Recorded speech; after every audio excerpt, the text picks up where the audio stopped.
Hi everyone, welcome.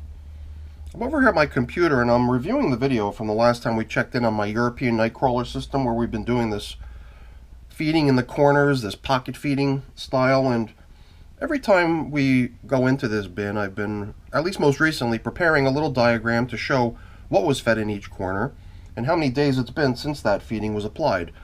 And I've really found the creation of this diagram to be a little bit of a tedious thing. And it seemed to me like very repetitive too, because I basically recreate the diagram every time we come back into the bin. So rather than needing to do that over and over again, I've taken our little diagram to the next level. I've actually digitized it, and at this point all these numbers are automatically calculated. They take the today date, which is a dynamic variable, changes every day, and then it goes against the date that went with each of those feedings, and then it just creates these new values for how old each of these feedings are at this point. So when we go in there today, we're going to apply the 0-day-old 10th feeding, whatever that may be. I'll give you a hint. It's potato peels. Kind of like the first feeding. The first feeding was mashed potatoes, but then we can start counting back that the 9th feeding, the previous feeding, was 10 days ago, and so on and so forth. So I've already even gone ahead and I scratched out some of the items that we've really seen no sign of lately in the bin, such as the veggie scraps and stuff like that back in this corner, and the original mashed potatoes. We've seen no sign of that either. But we're going to go down there now, and we're going to plop in the 10th feeding of potato peels. But before we do that, maybe we'll just take a quick peek to see how all the other feedings are progressing against time. So let's head on down to the wormery now and take a look at how things are progressing. In addition to the potato peels, there's also coffee, but mixed in with the potato peels, there's also some strawberry bits. Not that many, I would say primarily potato, and coffee ends up in a lot of my feedings. So before we open up this corner here, which is where feeding 10 is going to go, we could explore a little bit, and at the end we'll just take this feeding zone indicator. Actually, you know what? We've got a nice new coffee filter coming into play here. So let's use that as our feeding zone indicator, and we could recycle this piece of paper as bedding down within the feeding area. That sounds like a good idea. So the feeding will go over here, and then we can start counting back here. So it was 10 days ago that we had this large head of cauliflower's stem. I'm sorry, not cauliflower. I think it was cabbage. I don't know. We'll have to open it up and take a look. For some reason, I think it was cabbage because I think there was a large head of cabbage and a smaller head of Savoy cabbage. So the smaller head of Savoy cabbage was placed more inboard of the bin, and the larger head of regular everyday cabbage was on this side. Green, green cabbage, white cabbage, whatever, not that red cabbage. So I don't know, maybe it's just easiest to sort of excavate the entire corner and then pick it apart a little bit. Let's see what we got. Oh, you know what? Let's not do that because there's things down there besides the last feeding.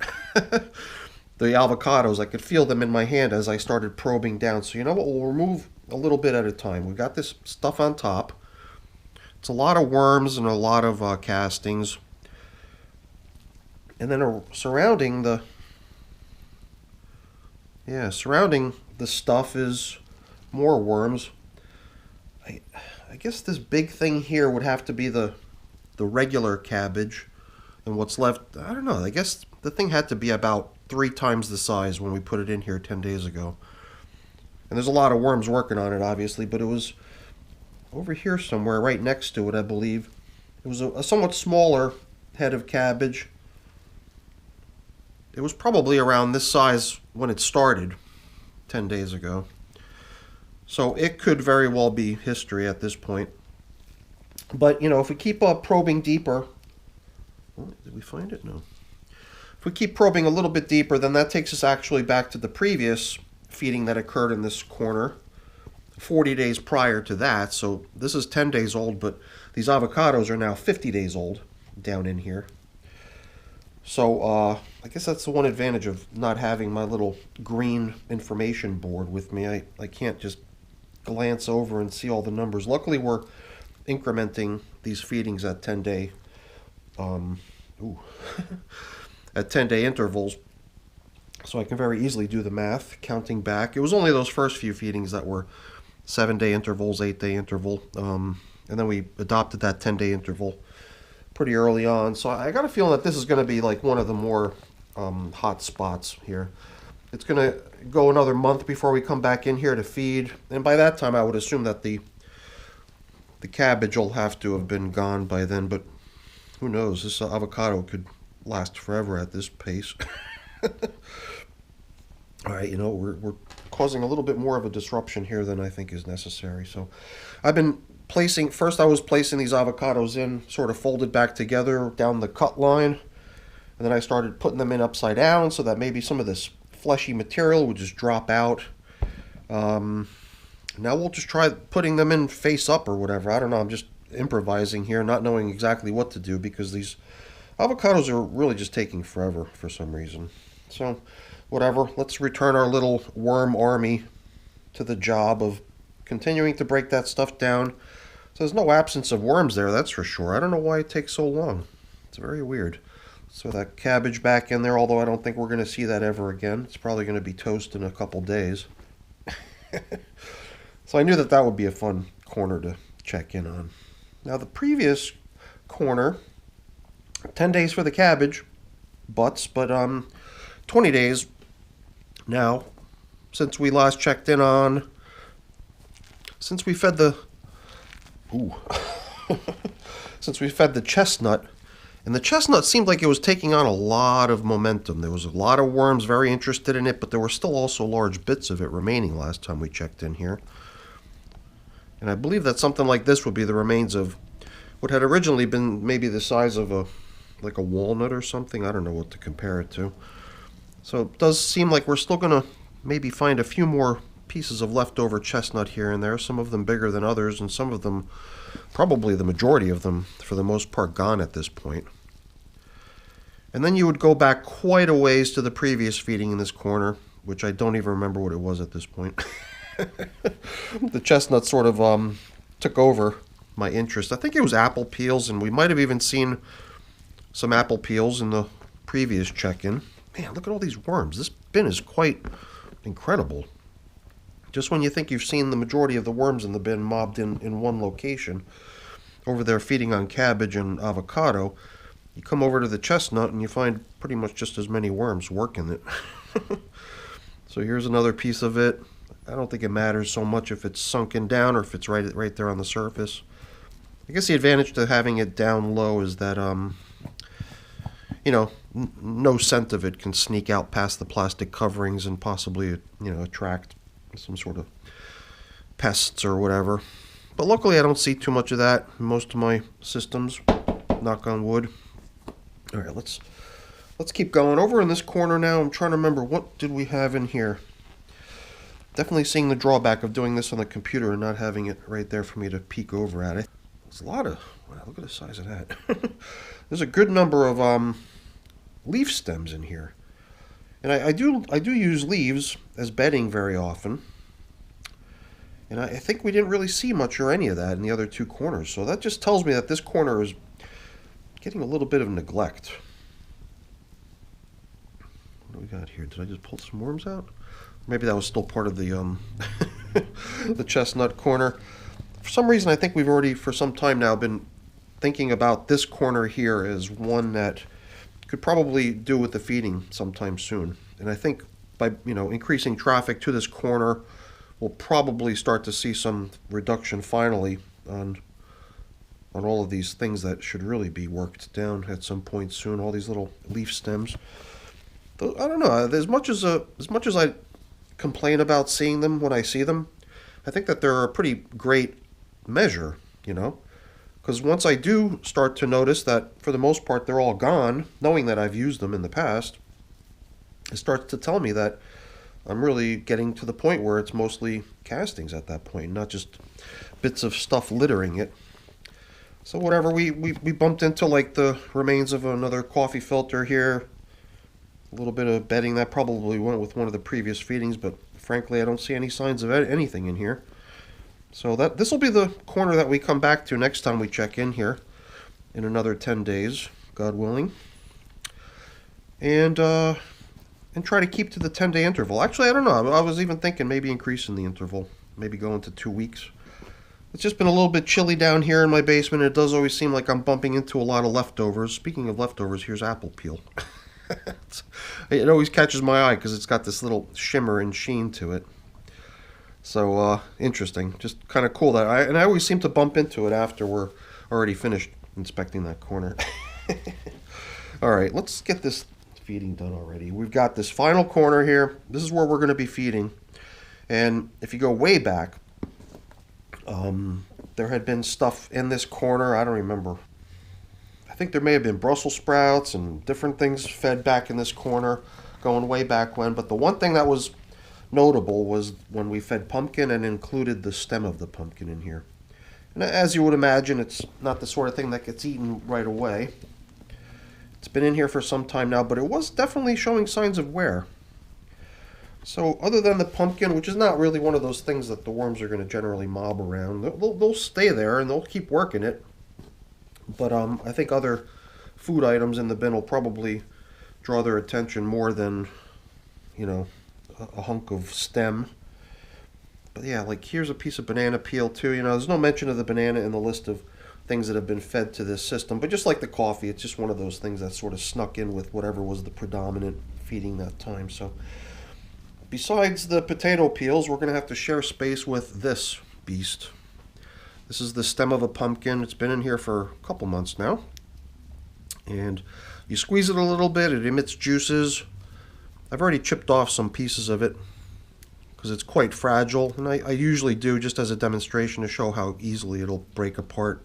At least that end. This end of it, that was the end of it that was connected to the pumpkin itself, is finally softening up. I think it was during one of the recent check-ins that we finally observed that it was starting to give a little bit. And that's always kind of interesting too, to see how the worm somehow managed to burrow right into this thing. So even though it feels pretty tough, I got a feeling it's already kind of getting broken down from the inside out. So I'm just thinking we're gonna have to open up a pretty good size hole here to drop in today's feeding. It's a good bit of, here we go, peppers. It had totally evaded me for whatever reason, but peppers were one of the subsequent feedings that came in here after the pumpkin 40 days later, whatever the overall math is. But yeah, I think peppers were already on that 10-day sequence. So coming back to the same corner, 10-day intervals, it's 40-day peppers. And you can see the pepper seed there. You can even see the pepper skin a little bit, but for the most part, every other little bit of the pepper's been consumed already. And they'll do away with all of it. It's just the softer, easier to eat stuff is what goes first. So yeah, we've got a pretty good size hole here. Actually, you know, I feel like I should excavate completely because these potato peels are frozen, and I don't like the idea of dropping frozen stuff right onto the worms. I mean, you know, there was a time when I just paid no attention to that, but for whatever reason I've been a little bit more conscious of it lately. And I think we could actually use this piece of recycled paper, which at this point is no longer our feeding zone indicator. It's going to become bedding for the feeding. I could even use it as sort of a little shield down here, so I can actually just drop in our food now, knowing that there's this little bit of an insulator between the nearby worms and the frozen food that we're putting in. But let's not forget that we want to also return the previous stuff that was in here before we add the new. And you know what? I'm going to grab a little bit of bedding too that we can supplement this with. My prepared bedding used to include just leaves in general, and I started using screened leaves just so that I still have the leafy material in here, but not so many of the stems. Some still slip through, so there's still a little bit of leaf stem in here, which I don't like to add to my older systems if I can. Mainly for the reasons I explained earlier, just the fact that they're usually an indicator that there's still some time remaining to get to the finish line. So, you know, at less than 100 days, we've still got a couple months, I think, before we would start thinking about bringing an end to the system. Yeah, let's spread that coffee around. We've got a good amount of food that we can pile in, but I like doing it in little bits of layers, so I think I'll just try to pour in approximately half of what's in this bag. Sprinkle it with some of this crushed eggshell as grit. I'm wondering if maybe another handful of bedding sprinkled in there would be another nice addition. I don't know what kind of a crowd we're going to attract, considering we got some pretty wicked competition nearby. All that cabbage, all that chestnut. Well, the chestnut's not going to last much longer, if you ask me. But, you know, the avocado. Well, we'll see. When we come back in here to feed next time, the corner that's going to be getting fed is going to be ready for it. There's been not a lot of action over on that side. Just because of the stuff that we had put in there and the fact that they, you know, pretty much got consumed right away. The corner's been relatively abandoned. You know, some worms still hang out over there. But certainly not showing the kind of mobbing that we're seeing in some of the other locations. Yeah, we got quite a bit of potato peel in here.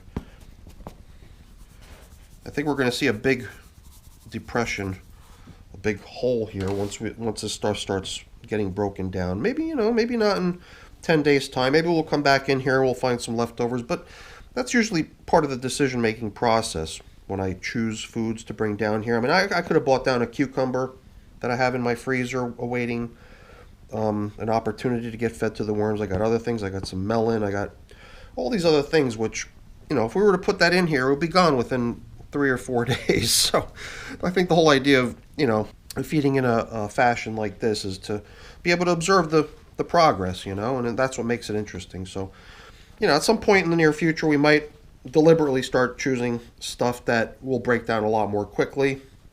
But for now, I think for, you know, a system that's this age, it's kind of fun to put in things that you know are going to last and things that are going to be there for us to check in on at a future point in time. I hope I didn't forget anything. We put in food, we put in grit, we put in bedding, we checked on all the old feedings, and we had some fun worm chit-chat in the meantime. I think I'm going to skip on putting that cardboard top back on here.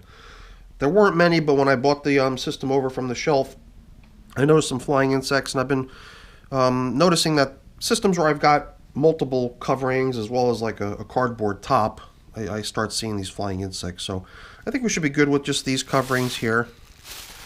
It's going to block out only part of the light, you know, and at nighttime it'll be dark in here, so hopefully we don't reduce a lot of worm traffic on the surface as a result of removing the darkness. But it's not a complete removal of the darkness. I think it should be okay. All right, everyone, that's it for today's video. Hopefully you enjoyed it. If you did, as always, please don't forget to leave me a quick thumbs up before you go. That's always really appreciated. And if you haven't done so already, please also consider subscribing to the channel too. That's very much appreciated as well. All right, everyone, thanks for watching. Have a great day. Bye now.